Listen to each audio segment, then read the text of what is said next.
Jason, how does this affect South Carolina's defense? Clearly, losing a guy like Greg pronounced his name correctly is a big deal to them. But South Carolina's been pretty good on defense this year and has had some good games.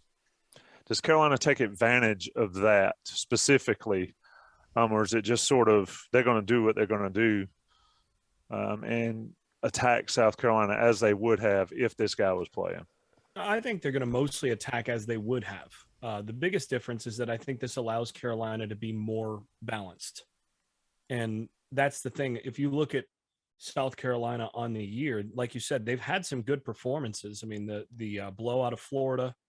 Who else was the big one that they won? They beat two ranked teams. They beat Auburn. That helped them. But Auburn, that's the other one. Wasn't a big one. Yeah, but at the time, that was a pretty decent win. You look at what they've done, and they've been able to put together some good games, but they've been not so good at stopping a run on the year. And when they've given up decent rushing yardage totals, they've not been competitive, basically. If teams have been able to run the football on them, they basically had no shot. I think they're 0-4 in games where opponents have rushed for over 200, and 1-6 when opponents have rushed for over 180. So whereas I think they were undefeated when they held teams below that. So I mean, you think about what they've done defensively. They've got a good pass defense, and if they can keep you from being balanced, they can cause you problems.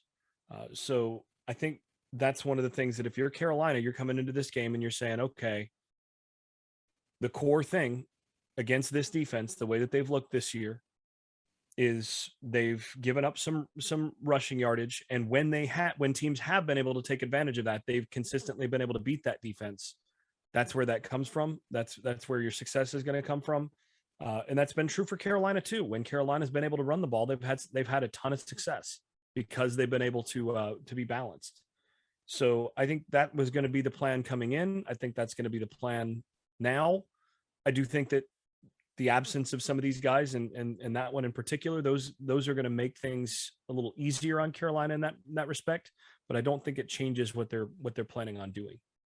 Jason, since we're talking about South Carolina's defense, Clayton White had a lot of success when he was at Western Kentucky. He's a 3 times Pearls Award nominee, which that kind of speaks to what he's done. I mean, this is his first year kind of doing this. NC State guy, by the way. Yep. But one of the things that as one of the interesting points about him coming into the season, I heard this a lot from some of my South Carolina buddies, is with the 4.25 that he runs. What's unique about it is that he actually has the pre-snap reads set by the secondary, not by the linebackers, and how that allows the secondary to shift coverages quicker, and it makes it easier for them. Is that a rare thing, or is that just kind of window dressing and it sounds better than maybe it is? What's the benefit of doing something like that if it's a big deal? I think it's probably less of a big deal than some folks might talk about in that respect. It's not nothing though, and it reminds me some of what Gary Patterson did at TCU, where their defense, they split things, in half the field so that they had more coverage flexibility and things like that, where one safety would call half the field, the other safety would call the other half. And then he actually had it so that the secondary coverages were detached from the front. It's a different way to do it. It gave them more flexibility in terms of some of the things that they could mix and match, and it could look more exotic at times than it was in terms of being able to teach it to your defense. But all in all, from the coaching perspective, you're still having to signal the same things. It's just a matter of who's making the call. I do like it in today's game that you're having your safety who's going to be out there probably the most, making those calls and being able to do it from back to front. I think modern defense has to be played back to front.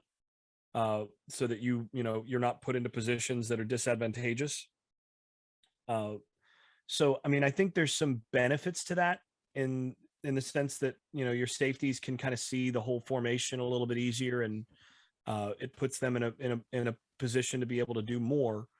But I don't think it really matters that much in terms of what it's going to do for you as an offense or anything like that, in terms of the way that you're going to be able to attack or whatever. I don't think once the snap happens, it's going to make that big of a difference. Greg, let me ask you about Carolina's rushing attack. Um, uh, British Brooks is the shiny new nickel after his performances at Wofford and NC State. But Ty Chandler has been the man all year. Folks should be healthy by now that have been out hurt. Do you see Longo using Brooks as extensively as he did against South Carolina as he did against NC State, assuming everybody else is healthy? Chandler, Caleb Hood possibly. He was great against NC State, but he wasn't the guy all year. How do you see that working out for Carolina? Yeah, I guess it really just depends on how well British has looked in practice. But you have to remember, I mean, British has been around a long time. And so they've got plenty of practice film on him over the years. And I know they're a little bit surprised with how well he looked against NC State. I think we all were. And if that carries over, well, then sure, maybe he's earning a few more reps. But I mean, Ty Chandler's the guy. And I think a key point of why this offense was able to find its legs, if you will, on the ground was because of what Sam Howell did. So there's room for multiple guys to get snaps. And I think like what we saw against NC State is they were willing to go with a hot hand. And so I think Ty Chandler certainly will get the starter reps. But if he's ineffective, then maybe British is number 2 on the list to come in and give him some options. I'm more so than this game. I'm interested to see what kind of impact he can have in the spring and early next year, because while they got some really young guys who have flashy stars beside their names, it's a very inexperienced group. And so I think British may be able to make the most move in the offseason leading into 2022. He has 18 missed or forced missed tackles so far on 26 attempts. Like that I saw that today looking at PFF data. That's insane. It's like almost 0.7. It's like almost averaging 0.7 missed tackles per snap or per attempt, whereas like Kenneth Walker leads the country with missed tackles forced, and he's at like 0.3 per attempt. Which obviously it's like a Devontae Williams type number. Literally, It's crazy. I didn't realize. I mean, obviously, like watching him, he's running guys over, but I didn't realize he had been attributed 18 missed tackles forced. That's a pretty large number.